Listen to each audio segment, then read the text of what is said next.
So welcome everyone to another OCP Tap call. This is call number 102.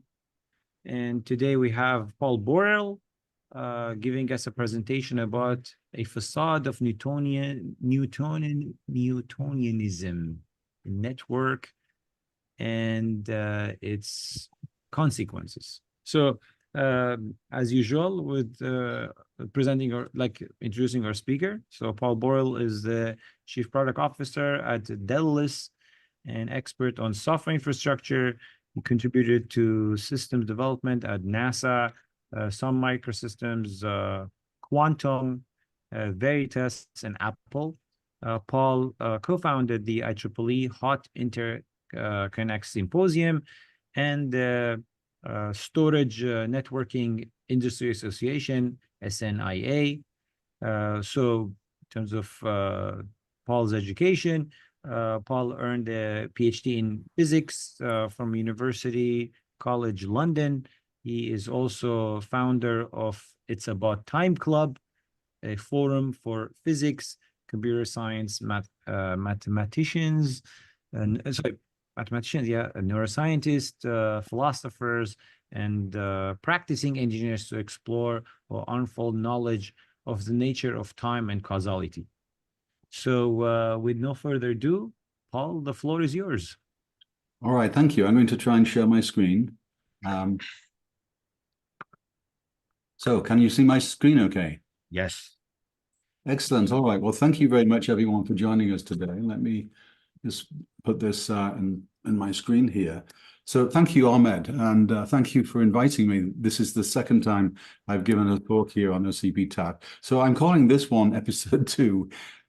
So thank you for coming and lending me your ears for this next hour. As you heard, I'm Paul Borrell, and my background, though, is in systems architecture, software and networking in Silicon Valley, including Sun, Quantum, Veritas, and Apple. But my obsession with dependable computing started when I put an experiment on the last successful flight of the Space Shuttle Challenger. I am now on my third company, determined to realize a vision for simple, reliable, and secure infrastructures. In the first presentation, I was basically a repeat of a presentation I gave with Jonathan Gorod the previous year at a Silomar that was not recorded. This is episode 2. We intend to talk about tearing down the facade of Newtonianism and networking in particular. And you're going to hear some things in this presentation that you may not like. So I created a community, the It's About Time Club, and its follow-on, the Mulligan Stew Gang, to explore these issues of where we disconnect between the disciplines of physics, mathematics, and computer science and engineering practice. And I encourage you to contact me afterwards if you would like to participate in that. So here's a quick overview of these talks that I've given previously. The first one was really all about is clock synchronization sufficient? And so I put everyone's mind in that distance of like, what if we launched a swarm of satellites to Proxima Centauri and they got up to 20% of the speed of light? A feasibility study has been done on this. You can do that with a gigantic laser. And how would you do clock synchronization with that? The reason, my motivation for that was to encourage first principles thinking about the nature of time and causality far removed from Earth's PAI and GPS, so that you can't latch back into thinking that we can use GPS to give us some kind of notion of global time. Today's talk is the why, and then episode 3, which will be in July, will be the how. What is it we can do to solve things? So, first of all, what I hope you will take away today, clocks cannot be synchronized in principle. They will therefore be problematic in practice, but they can be disseminated. And I'm distinguishing between synchronization and dissemination. Dissemination is when you broadcast something, you don't expect a reply, just like we do with radio and GPS and everything else that's talking to our wristwatches or our mobile phones. But if you want to be able to do any kind of transactional thing, you have to have a round trip. At least that's what I'm going to argue for today. And the issue is that NTP and PTP are trees. So all we need to do is be careful about how we choose the route and how, especially, that we do failover. So it's a mistake to believe that non-Newtonian physics doesn't apply because it's restricted to low relative velocities or atomic scales, and I'll get into that next. One of the things I do hope that you would take away is that monotonicity or irreversibility is in the eye of the observer. Space-time doesn't behave in a Newtonian way, and entanglement and indefinite causal order are the new paradigm in physics. In fact, 2 years ago, the Nobel Prize was won for that. This is a century after Einstein overturned Newtonianism. But because of IEEE 1588, the Precision Time Protocol, we can now measure and characterize these effects. And we can falsify Newtonianism, which has been the dominant paradigm in the development of network protocols and distributed algorithms for over 40 years. So for a wonderful description of this, I will add some references to the document by G.R.M. Morletto, which talks about the science of Kant and Kant, which is all about counterfactuals. So Newton, you've all seen this picture before. It comes from Wikipedia. So our current model of time for distributed systems has got this hidden assumption of Newtonianism behind it. And I call this a facade of Newtonianism because it pervades all of computer science and networking. We like to make believe that an inertial frame allows us to ignore Einstein's special relativity and general theory of relativity, and that quantum mechanics effects are too small to matter in our everyday lives, including the way that we construct algorithms and protocols for data centers. Nothing could be further from the truth. Quantum mechanics is not just a theory about small things. It's a theory about all things. Wonderful YouTube video by Sabine Hossenfelder you can find on YouTube. I recommend you watch that. But equivalently, we can also say that general relativity isn't just about large things and black holes. It's about the fundamental nature of space-time that we can't ignore when we think about the nature of time, even at the millimeter scale. So what I hope that you will learn today is that, number one, there is no big clock in the sky. I hope to say that enough times that someone will either object to me and argue with me, or you'll accept it. But that's one of the big learnings. So what that means is that space-time does not have a background that you can measure things against. There is no standard frequency, only a standard energy based on Planck's constant, and different observers' clocks will appear to tick, in a solid, standard frequency, for example, quartz and cesium or pendulums, but only for that observer. Clocks will experience frequency differently in different places. And finally, clock synchronization error is indistinguishable from latency. This is a wonderful insight from Professor Edward Lee of UC Berkeley that we heard in one of our Mulligan Stew meetings a few times now. So what's going on? I'm going to try and demolish the first statement here on this slide about Newton's definition of time. But I'm going to also say the second thing that Newton said, which we really like, is every action has an equal and opposite reaction. This is good. It basically says that you can't just broadcast information and expect it to be received. You have to have a round-trip acknowledgement, which means that there's an equal and opposite thing going on in our protocols. If we could do that in our networks and the way that our networks are designed, I think we'd build better networks. So you've probably all seen this before in Wikipedia, but this is a wonderful animation that really kind of sets the position here that whatever way you're looking at, the velocity at the bottom, which is the speed of light, either plus 0.3 c or minus 0.5 c or 0, is going to give you a different sense of the order of events in different points in space-time.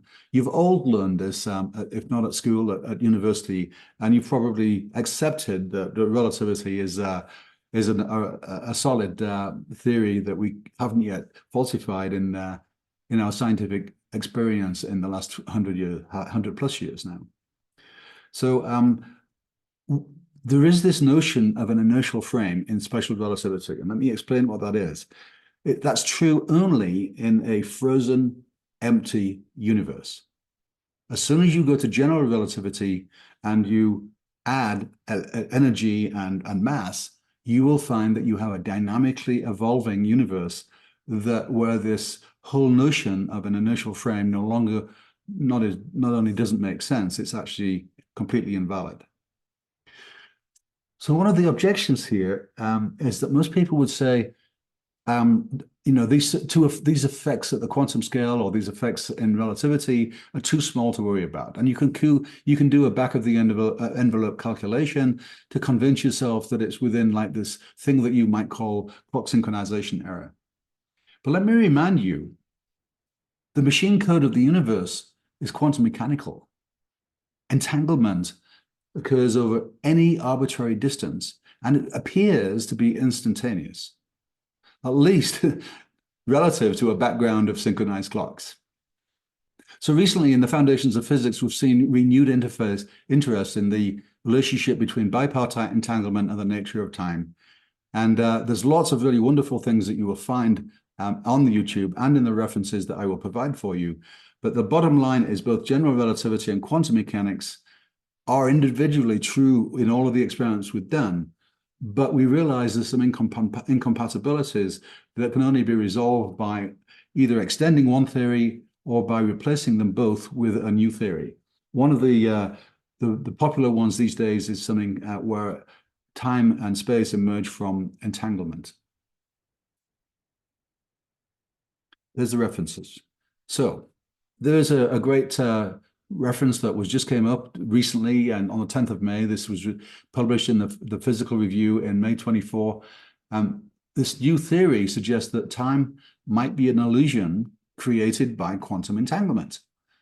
According to this theory, changes over time are perceived only because objects are entangled with clocks, making the universe appear static to an external observer. This challenges the traditional views from general relativity, which integrates time into the fabric of space-time, and quantum theory, which treats time as an externally imposed parameter, a constant, if you like, of something that's going on in the background. I will, the blue links, by the way, on all of my slides should all be live. If you get a copy of the slides after this presentation, click on the blue underlined links and you will find that should take you to the literature that I'm referring to. So let's get back to IEEE 1588 and the time appliance project. We can basically confirm all of our beliefs about the way that Newtonian time works and the one-way nature of time, the continuity of time, the increasing resolution of time, I guess, the difference between precision and other definitions of what we're doing in 1588. But the bottom line here is a clock is always measured relative to another clock. So whenever we talk about precision or which is something remaining stable over a long period of time, or accuracy, which is whether something is the same as something else or close enough to it when we measure it. This is really all about measuring one clock relative to another. And you will see a talk from Pauli Oecker in a few weeks' time here on this forum, where you'll learn exactly this issue, that a clock is always measured relative to another clock. So why am I interested in this? My motivation here for being on here is to find and expand on the community which is exploring these problems in my world, which is distributed systems and data centers. So what you can see here on this slide is I'm going to introduce the games that people play in database systems and the idea of smash and restart, which is what we get when these transactions or these interactions are blocked indefinitely, and we have to unstuck them with timeouts and retries, which are from now on I will call TAR, T-A-R, timeouts and retries. So smash and restart leaves debris in the data structures in the middle of these sequences. For example, in database transactions, two-phase locking has a growing phase where transactions may acquire locks, but they can't release a lock. And then the shrinking phase, where they can release locks, but they cannot acquire any new lock. And then there's a version of that which is even stricter, called strict two-phase locking, where the transaction holds all of its exclusive locks until it commits or aborts, and all the locks are released simultaneously. We'll come back to this later on. This simultaneity thing is an interesting problem in the design of protocols. Now, strict two-phase locking provides a higher degree of isolation and is simpler to implement, and it avoids the complexities of cascading aborts. But any kind of locking implies what Pat Helland in our Mulligan's Hugh gang has said many times, that locking or two-phase commit is the anti-availability protocol. And that's because it also reduces the available concurrency, or if you think about it a different way, the scalability and the performance of your database. Now, the other alternative, MVCC, allows for higher concurrency because readers do not block writers and vice versa. And so indiscriminate locks can cause contention and block other transactions, so that MVCC avoids locking for reads, but can still suffer from corruption such as write skew and inconsistencies such as phantom reads. This is the constraint we are forced to contend with in the distributed systems world when we depend upon Newtonian time. So these games are like the towers of Hanoi that you're seeing on the screen here playing out. Simple rules, nearest neighbors, create complex interactions, even over a single Ethernet link, that need to complete before the algorithm can guarantee safety. In other words, if you're halfway through your games and you only get to step number 7 and you go, whoops, timeout, smash and restart, you can imagine what happens to what will happen to these games. That's one of the things that we're going to talk about a little bit more today.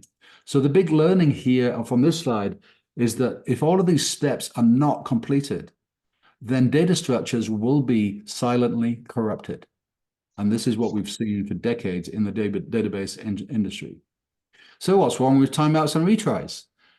The primary issue is that you can't stitch together timestamp-based systems because the beginning and the ending of an interval on one machine and the beginning and the end of an interval on another machine have no relationship to each other and will not be connected in space-time in the way that human beings think it is from Newtonian view of time.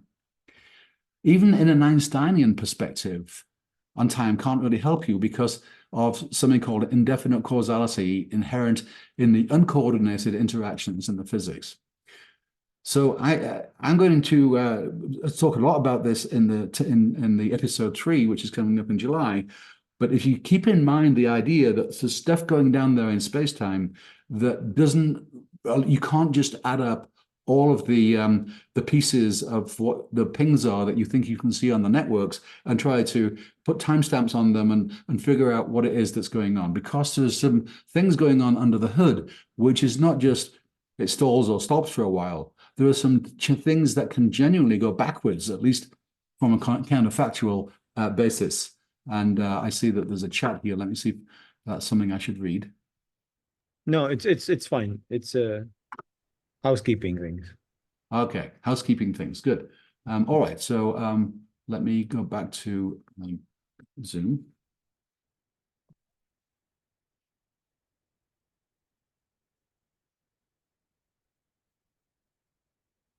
Okay, let me continue from where I'm at. All right, so I want you to keep in mind that we're talking about the components of a computer, the networking that you all understand. You know, for example, the timelines at the top, which our poor programmers are trying to contend with when they've got multi-hundred core computers and they're trying to get, you know, the Linux kernel is trying to schedule them so that they all behave in a way that's predictable. That's a seriously bad problem. It's all stitched together with this thing that's in our mind. That timeline is not the same as the timeline that the Linux scheduler has, and it's not the same as the timeline that the NIC has, and that's not the same as the timeline that is this big clock in the sky that we're all thinking might exist here. So it turns out that you can solve this problem if you can play around with the SmartNIC, and you can do things like building the PTP hierarchy, where you can carefully control the causal relationships between things. And we'll talk about that in episode 3. So conclusion here, monotonicity or irreversibility of any kind is in the eye of the observer. And it's not everywhere throughout space-time. So in other words, you cannot treat things as forward in time only, because that will give you the wrong view. From a Newtonian perspective, it's incorrect, but we know that Newtonian physics is now wrong for at least 100 years. So how do we do time measurement and time management in distributed systems? So over the last, my perspective over the last 30 years about thinking about the nature of time in the design of hardware, cache, memories, hierarchies, software, distributed systems, operating systems, and networks. You can also think about this from an Ethernet perspective or an IP perspective or networks or mesh networks. The point is there are many clocks involved in computing that have nothing to do with time. For example, a CPU has a clock for pacing the instructions, and its timing must match that of other parts of the system, for example, the memory, but that has nothing to do with time.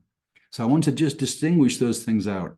Now, under normal circumstances, we would talk in this forum about PTP and about the concerns that we have.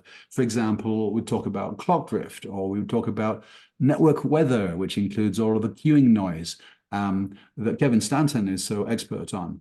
And it would also worry about, how do we do failovers and how susceptible are our systems, not just to failures, but also vulnerabilities in security. And that's consumed a large amount of interest in this forum ever since I discovered it at the OCP conference last year, and when I first met Ahmed. So the challenges here, though, go much deeper. We are going to see timeline violations even when the system is working properly. We're also going to see catastrophic disruptions during holdover, unless everything is stopped and resolved quickly because you don't want to slow the systems down. You're going to see causal violations and multiple timelines, whether it's a grandmaster clock or a GPS that's feeding it, or some number of boundary clocks and ordinary clocks and all of the other wonderful definitions we have in the IEEE standard for this PTP hierarchy. All of these clocks are fighting each other if they're trying to synchronize. So it turns out, as we've all discovered, you have to disseminate instead of synchronize. And that basically means you have a tree. So when you have a tree, you have to pick your route, and you have to be careful when you fail over to another route. We will talk much more about that in episode 3 in July. So this time management in distributed systems basically means that there is no big clock in the sky. So that thing, I tried to get ChatGPT or DALL-E to give me some kind of interesting image here to talk about a rainbow above the distributed systems, and it came up with this. I thought it was cute, but the point I wanted to make is that there is no big clock in the sky. And that thing that is ephemeral that we're trying to synchronize against doesn't exist. In fact, here's my animation that I spent hours on trying to get right. There is no big clock in the sky. I finally got an image from DALL-E that kind of like depicted what I wanted to say. The bottom line from this picture here is that we cannot synchronize time to an imaginary, inaccessible timeline. The universe doesn't work that way. So I'm going to use my new animation that I also produced recently. There are many aspects to the physics which thwart our attempts to synchronize clocks in the way that we expect the Time Appliance Project will explore. And we can explore some of those today and in the next episode 3. So my motivation is the world of distributed systems. So what I'm trying to persuade distributed systems programmers is time doesn't flow like this. So you can see on my screen here, you can see that both of these entities, Alice and Bob, if you want to call them, they don't have a background of time that's going in the same direction. So for example, I'm going to make the assertion that a ticking clock on one computer does not imply the forward evolution of time on another computer. And this I call a directionality assumption. And we can basically test for directionality violations now that we have PTP. 1 nanosecond clocks is, in fact, even 1 microsecond clocks is good enough to detect in some of the timestamp data that time does not work that way. I'm calling that a directionality violations. But there are other violations. There are the smoothness violations. In other words, the one thing smoothly connected to another, it doesn't work because of quantum mechanics. And that in turn is going to give you causal violations, which you will see in distributed systems programs. Once we realize that that is kind of the problem we're dealing with, well, we're all engineers. We can tell us a problem is impossible and we'll engineer a way around it as long as we understand the problem correctly. So what we think is that these violations in directionality and smoothness and causality are observable in the PTP hierarchy. And that means that we have to accept or tell our distributed systems programmers that they can't expect to use timestamps as an ordering construct. Timestamps are an unsafe ordering construct unless you do something else to overcome some of these violations that you will see in space-time. And finally, you're going to see lost, uncorrupted data, which is where I'm concerned, where everyone who does a database system is concerned, and where the whole cloud industry has been battling with now for at least 10 or 15 years to try to build things that avoid these trade-offs between performance and safety of the data. I call this the facade of Newtonianism. And actually, that's really a term that came from Pat Helland. I want to acknowledge him for coming up with these wonderful statements that really provide simple and clear descriptions of the kinds of problems we're looking at. Another way of looking at this problem is some of the published literature, and I've seen a lot of literature in the physics community, which I'm familiar with, but you might find it much easier to look at a piece of data that came from the computer science community. This is a Stanford experiment called Huygens, where they used measurements of nanosecond clocks in the NICs to be able to understand what's going on. You'll notice that the clock here, there's a video link here. The paper is linked in there you go. The video is linked here. The paper is can be clicked on here. But what's going on over here, you'll notice that some of these have got green spots, and some of them got blue spots. But what really is going on here is this difference between here and here, which is, by the way, about 1.5 microseconds, which is 1,500 nanoseconds. That's more than 1,000 times bigger than the error that you would expect from a space-time interval because of the limit of the speed of light. You can't go faster than the speed of light. And what you're seeing on this picture here is something where packets are received before they were sent. At least that's what it looks like. So the question, is this faster than the speed of light? Is it a mistake by the experimenters? Did, for example, the experimenters add in the internal computation time as Kevin Stanton would encourage you to do? So one of the things I do notice, though, in this paper, after having read it in depth when it first came out, is that they're manipulating their data with something called support vector machines, which is a classifier that assumes hyperplanes. In other words, it assumes there's hyperplanes there, and it calls anything that's not on that assumption, false data, and it drops it. Bad idea. I don't know of any experimental physicist who dares to drop real data, because usually that's where interesting new physics comes from, or at least interesting new computer science in this case. So the interesting question is, how variable or deterministic is the transfer time over PCIe? This is what Kevin calls the last few centimeters, or I think the last thing it used to call it the last inch, and now they call it the last 2.5 centimeters. I love that. And it's great. Or the question I want to leave you with in your mind is, or might this be something else that we're not really looking at properly? And just taking a look at these packets that were received before they were sent, and this gap that you see here, and especially, this thing at the top here, whoops, let me go back one, This green dots here, these are well past the error bars of anything that you would expect, I think.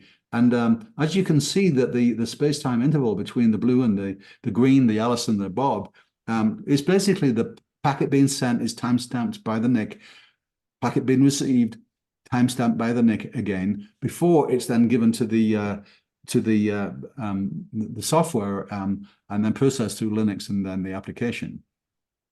We can always take a look at the experimental evidence and say, no, all that stuff in the middle must be wrong. Let's go back to a Newtonian way of thinking. And that's what they do in these pictures here. They basically go from the top where they've got all these anomalies and they use support vector machines and say, anything that is not within this band, we'll just forget. We'll just pretend it doesn't exist.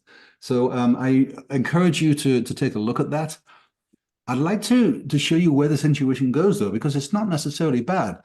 Kevin Stanton even challenged me to the notions that computer scientists have when they go through this kind of understanding. So I'm going to talk right now about the conveyor belt metaphor.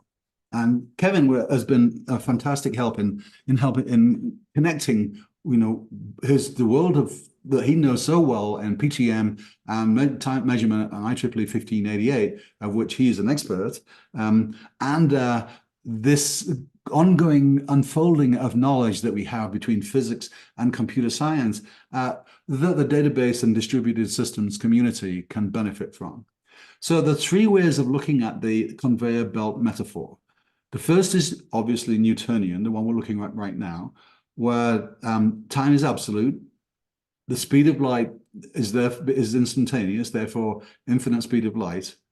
It flows uniformly, like those pictures of those two rainbows going forwards earlier on, a couple of slides ago. And more importantly, it's going in the same direction. Everything that we receive as a human being is going to give us this sense of monotonicity or irreversibility. And that's why a lot of our intuitions about the way physics works is often wrong. The second one is a relativistic one, which is really interesting because relativity alone doesn't give you a kind of like break you out of the convincing you that Newtonianism must be wrong, let's abandon it altogether. There is still this kind of sense that you could have all of these parallel conveyor belts going on where time is relative. Of course, some of the conveyor belts are going slower and some are going faster. It's not hard to think in terms of, these variable speed conveyor belts, depending upon, either the relative velocities between things or, how deep you are in a gravitational well. It's also gives you a sense and intuition of going in the same direction. It's easy to see that a conveyor belt can only go forwards. Sometimes it can go slower, even really, really slow when it's near a black hole, or it can go a lot faster, when we're, all the way up to the speed of light, depending upon how much energy you have to give momentum to your spacecraft. So it's really easy in a relativistic point of view to believe in the conveyor belt model. When we get to quantum mechanics, though, all bets are off. First of all, we've got two very nasty things going on. One of them is that there is this idea of instant correlations, that Bell state measurements, quantum entanglement occurs over any arbitrary distance. The second thing we have is that you can't measure that or know what's going on unless you have a speed of light measurement. In other words, you actually have a round trip between the sender and the receiver, and then you can do signaling to say, this is what I did on my experiment, what did you do on your experiment? You compare the two, and it looks like it's instantaneous. But there's something else going on. What we know from some recent work by Czeslaw Ruchner at the University of Vienna, which has now been decisively demonstrated in an experiment by Julia Rubino and her friends at NIST, this thing called indefinite causal order. And so what we've realized is that the one thing that's different between the same direction and the same direction between Newtonian and relativistic world views is the quantum is basically going to say, hang on a minute, it's not just this Heisenberg uncertainty between energy and time, which we're all familiar with, less than or equal to h bar. No, it's actually deeper than that. What's going on is you can actually genuinely get indefinite causal order using something called a Wigner's friend experiment, and you can get superposition in time. And this kind of an oh shit moment when you realize that, because it's like, well, if that's true, we can also engineer around it too. So this indefinite direction is something that really messes us up, and now we can finally throw out the assumptions about Newtonianism. So let me introduce you to the basic idea here, the central theme of this talk, which is the way we think and the way that Newtonianism makes us think is forward in time only. And I'm going to call that phyto. So whenever I use the word phyto, this is what I mean. And what I'm trying to say here is that time is not irreversible. It's not continuous, probably. I'm not certain about that.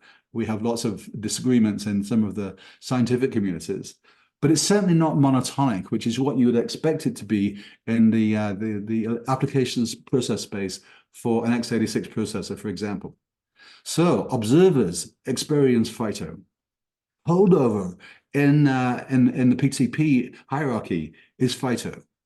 Logical time in a Lamport sense is phyto. There is nothing in Leslie Lamport's vocabulary that has the word reversibility.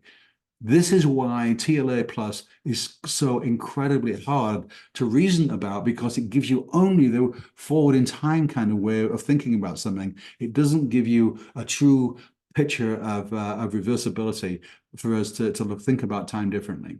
And this is true in Leslie's most recent book, by the way, that he put on the archive a couple of months ago.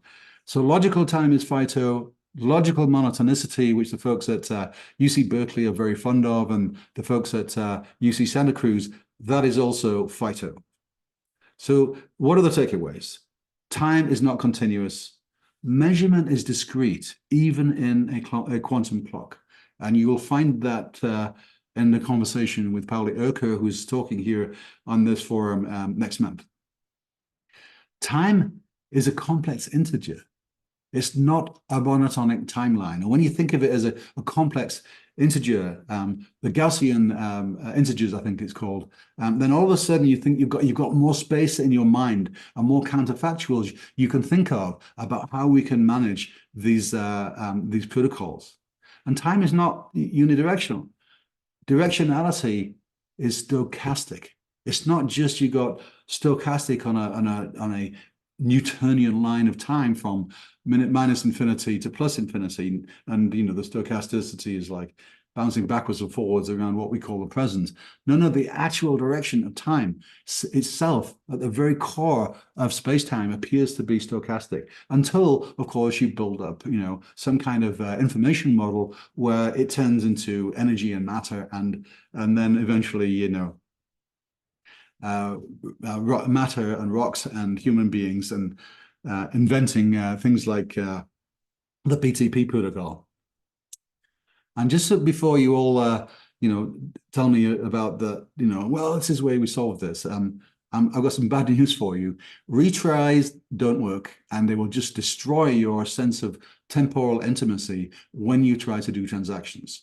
In other words, you can't use timestamps on a single Newtonian line to construct a transaction. That assumption will blow up, and you will see that in the violations of the tests, especially when you have nanosecond clocks available, and you can actually use tools like lingua franca, for example, which has a built-in model in the software to be able to deal with reactors instead of actors. We'll talk a little bit about that in episode 3. So this retry orchestration will not save you, but notice this. There is a phyto statement right in the middle of this thing. It's called a strict happen before relationship. And this happen before relationship actually is foundational in Leslie Lamport's way of thinking about things. But here's the issue. Happen before is meaningless unless it's intimately associated with happened where. And Leslie agrees with this, by the way. I gave a talk on time clocks and the reordering of events in 2016 at the GitHub headquarters, and I was delighted and honored to have Leslie Lamport there in the audience, and he and I talked a few times afterwards, and he agrees with that statement. You have to tie the when and the where together, because separating them will mislead you. So one possibility, though, which I'm going to torment you with between now and the episode 3, which I'll show you in July, is that one possibility is that if you can create logical simultaneity, or what one of the papers has called happened simultaneously, then it turns out that you can actually solve this particular ordering of time problem and deal with the are you going forwards, are you going backwards ancilla that you need to control the forwards and backwards operation of these protocols. And but in the database, that requires blocking, and no one likes to block. So it's 11:43 right now. I want to try and finish up quickly and get to the questions. So you're going to see Paolo Urca in a few weeks from now answer the question: is a qubit a clock? Is a single atom a clock? Is a single ion a clock? And the answer is no. And he's going to show you why. And in a similar flavor, I am going to say, is time simultaneous? Is there a big clock in the sky? Can clocks be synchronized? And I'm going to say no.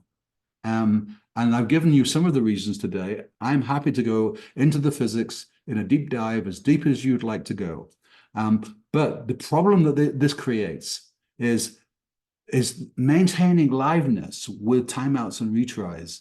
And conventional networks and protocol stacks use these timeouts and retries to maintain liveness. This makes exactly once semantics impossible. This also leads to retry storms, which is a cascade failure. We see a great deal in data centers where the whole networks are melting down and you have to restart things, or you have to go back and tune all of your timeouts. And what this does, though, unfortunately, is it creates this silent loss and corruption of data structures. And this is a problem that we've seen in distributed database for decades. Synchronized time won't save you. Here's Kafka. Timeout causes data loss. Here is the folks from the University of Waterloo who did this wonderful paper, 2 of them now, one in 2019 and another one in last year, 2023, where they talked about network faults leading to transaction failure. And this is called, the link for the first paper is down here, the link for the second paper is up here. And I've left that just as 3 letters because I want to embed that on your mind. It's called Partial Network Partitioning, or PNP. Partial network partitioning is one of the things that you can use as a test to see if your data structures are being corrupted. And the answer is yes, they are. Every one of those distributed databases and distributed applications on here show catastrophic failures, which stay hidden even after the partial network failure has been healed. You'll also be familiar with something which is a major issue for transactions, which this isn't just latency, it's the worst case or the long tail latency. So on today's networks, dropped and delayed packets lead to retry storms, and those retries interfere with other traffic, leading to yet more dropped and delayed packets. We are looking at that. We believe you can't solve this problem, or we'd like to try to explore if we can solve this problem with synchronized time. So the ghost in the data center, finishing up right now, there are many inexplicable behaviors in today's data centers, and conventional distributed systems confound us when we try to understand and characterize their concurrent behaviors. We assert this is because of the misapplication of the Newtonian time assumption in our algorithms, protocols, and especially in our reasoning about the mitigation of failures. So it's clear right now the distributed systems confound us. Common knowledge is the issue that distributed systems programmers are familiar with. You can't do that without request-reply interactions. And the 2022 Nobel Prize was won on this idea of correlations appear instantaneously over any arbitrary distance, but signaling requires the speed of light.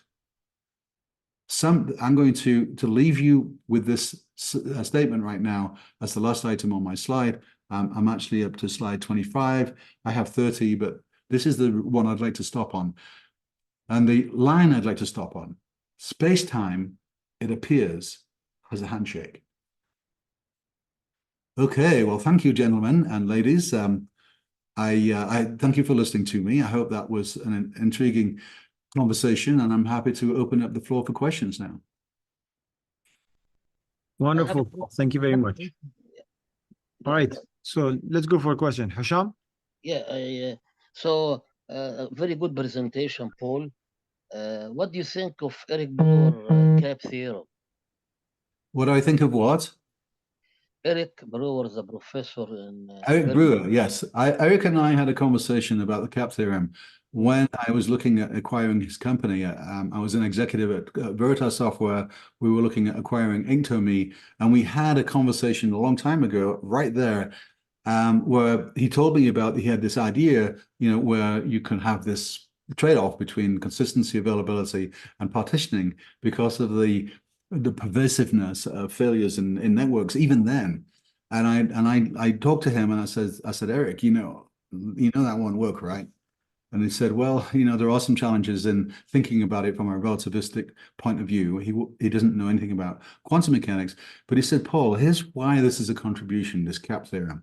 He said, it's such a complex, difficult to think about problem. Ordinary programmers, they need to handle something to reason about, something that they can at least make all of their software, 99% better, maybe not getting to 100% perfection. But the idea of the cap theorem was useful. Now, of course, we've since found out that there's a big difference in the definition of consistency that's used in the cap theorem and the definition of consistency that's used in the ACID properties in databases. And that's been widely debated in the community. So I have a huge respect for Eric. I think he did some great work, but ultimately I think he was wrong.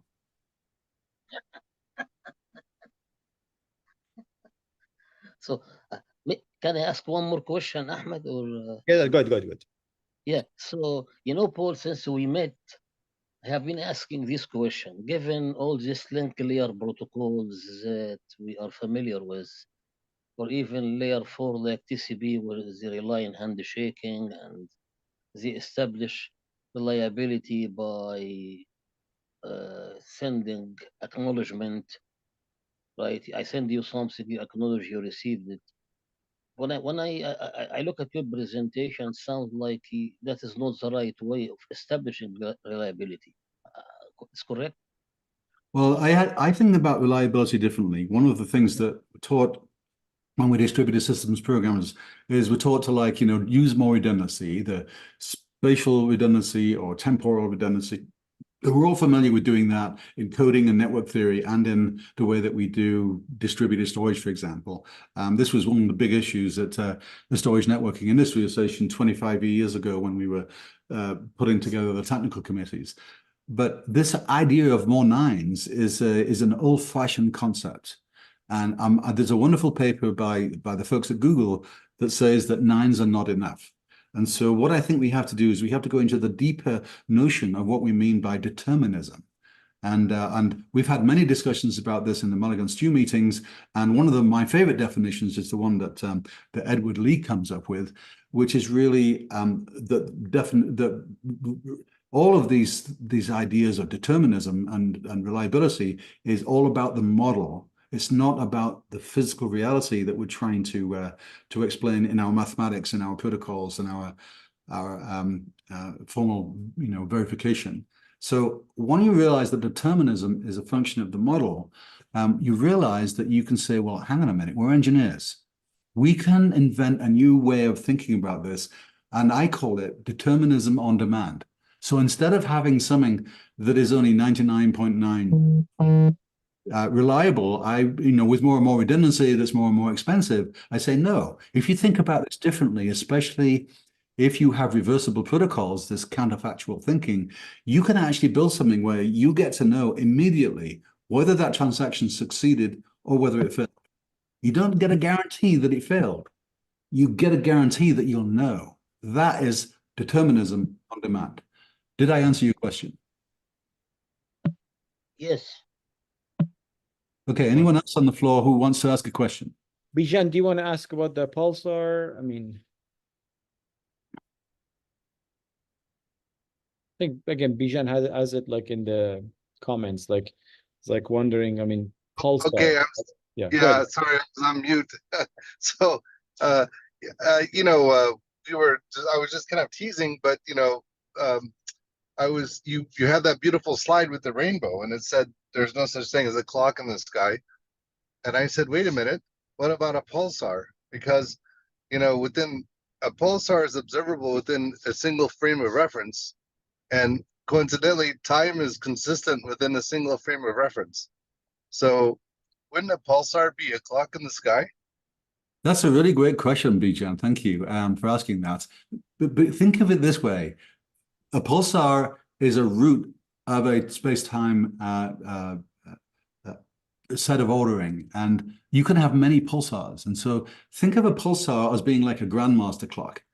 So just like you can pick any different pulsar and watch them with our instruments and define what their periodicity is, you can do the same with a grandmaster clock. So it's a great question, and it also illuminates why you have to pick your root. You have to pick the thing that you trust as your timing reference. And that goes all the way down to the lowest atomic molecular levels when we're building atomic clocks. To elaborate on it, I think like basically there is no big clock in the sky. Like there is a lot of emphasis around the big, and big means like there is no hierarchy or superiority that you say, okay, this is the ultimate clock as a definition, and then you can go with like, I mean, either you go with let's say a pulsar to get your frequency set, or you go with a very long interferometry to get your phase, which we use actually to get the leap second thing. These are arbitrary, and like basically I think what, again, that's what I'm understanding, the essence what you have there is there is no that like, you know, physical definition that de facto this is time, except like the if you trace it back from energy, and energy go back to, let's say, Planck energy packets. Anything else is just an arbitrary thing that you choose to have it now aligned to a pulsar or aligned to this man-made, you know, constellation, which appears also in the sky, GNSS, or like any other things like that. Does that make sense? I think that's what you were trying to elude. That's correct. Yeah, and the reason why I was joking around with pulsars, because, you know, if you think of, I think of time in terms of space-time, and I think of pulsar being a gravitational distribution of energy, then this is a very essence of time, right? Is the space-time. All right. I remember one of the things that was on the plaque that on Voyager that was sent out to the edge of the solar system was this wonderful pictorial depiction of like distances between different pulsars, and in there was encoded the numeric periodicity of those pulsars, so that if some alien civilization in the future discovered Voyager, it would be able to say, oh, if we decode this, we can see where they were approximately in the universe based on these extremely stable pulsars. So I thought that terrible was idea. Terrible idea. But we only know that in hindsight. All right, Bilal, do you want to like explain a little bit on your comment, or are you good? Yeah. It was a command. If there is need to describe better, I could. I mean, sure, you can It's probably start. It's basically about when we timestamp a time packet that is actually sent at the time that we timestamp is not the real time that is sent out, because at the end, when this packet is put on the wire, there will be still a time passing, and system will not be 100% deterministic there. Therefore, in send side and on the receive side, there will be always an error factor And if it is not calculated and considered correct in the measurements, then there will be negative values, which is going to be observed as the packets received before it was sent. So it's a calculation error, basically. Wonderful. Judith, do you want to explain? Like, I mean, I think we touched on my question. So I was just wondering, like, there's no big clock in the sky in the present, but can you treat, you know, a fake paper timescale in the past effectively like that, where, you know, all the events have occurred, so you can know the causality to have that determinism, and even if you've got, like, you know, different levels of time, you can still have some transfer function that gets you from the past UTC to present. So, or is there something flawed in that thinking? Well, there's nothing flawed in that, but what it does, it exposes the multi levels of abstraction that we use to describe different layers of understanding as human beings in what the universe is giving us. So down at the quantum level, there is absolutely no difference between forwards and backwards in time, and the uncertainty now is well understood as an alternating kind of uncertainty. When it comes to general relativity, for example, we used to think that, well, that doesn't matter. It's only about, you know, big bangs and black holes and that kind of thing. And it turns out, no, we can actually now, as you probably know well, Judith, because you're in this world, you can now do time measurements using optical clocks to get down to the millimeter level to measure differences in gravitational field. And these experiments are now well established and quite recent, but astonishingly good engineering from my perspective. You're the better expert on these. These June's work is amazing. Cool, thank you. I appreciate it. all right, we're on top of the hour. All right, for everyone, if you're interested, I will put this up at the end. There is a website. We're actually getting a lot more of the talks orchestrated up there right now. We have a couple of people helping us do that. That's called It's About Time Club. So take a look at what's going on there. We've been for 2 or 3 years. We've been putting up some great podcasts from some really excellent physicists and mathematicians. And what we did though is last July, almost a year ago, we hit the pause button on that. And one of the reasons was because it was getting too popular. On the Clubhouse, we were getting something like 2,000 people showing up, and there was a huge burden there for curating all that material. I did not have the administrative or the infrastructure support to be able to continue that. So what I did was I transitioned that to a private weekly Zoom meetings, which is by invitation only. And so you really have to be providing some advantage to us or some benefit to us in order to be able to be invited. I've had a few people being in who want to be invited. And I usually ask the rest of the Mulligan Stew gang before I bring them in. And 1 or 2 people have been rejected, but most people have been accepted. But I'd like to try and keep those meetings small. The numbers of people we have on the screen today, I don't know, 5 by 5, that's 25. So if I have 2 screens worth, there's 50 people in the meeting today. That's way too big to having these discussions. But anyway, please feel free to email me at this email address if you think that you can contribute constructively to these conversations. And beware, we encourage constructive conflict. In other words, we don't think that you can be polite in these meetings and actually each of us learn something new. So that's why we keep the recordings and transcripts private. Occasionally, we'll put some of them on and edit them when we get more resources. If you want to offer your time as a curator, as a transcriptor, as a file management, video management kind of person, then that would be a contribution that we might welcome. Do you need a timekeeper? I'm pretty good at that, as Ahmed has discovered on the Friday morning meetings.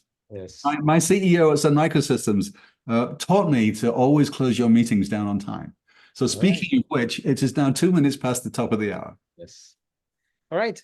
So thank you again, Paul, for the great presentation. And there will be, I think, in 4 weeks. The other one, if I'm not missing, or 6. I don't know. Like just check what's on the wiki. However, the next one in 2 weeks is going to be at 8 a.m. Pacific time, meaning this is 11 Pacific time. So just like, again, since we have people from Europe and everything, so basically 3 hours earlier, because we're trying to accommodate the presenter, which she's presenting from China Mobile. So yeah, and then we'll see, like, time to time, you probably need to do this. Like either we throw it a little bit this way or that way. That's not my fault that the Earth is a sphere, and there is always someone that gets screwed, like in different region. But it is what it is. So, so we'll see you guys in 2 weeks at 8 a.m. All right. Bye, Thank you, everyone. Ahmed. Thank you, everyone, for listening. Thank you. Thanks, Bye-bye. Paul.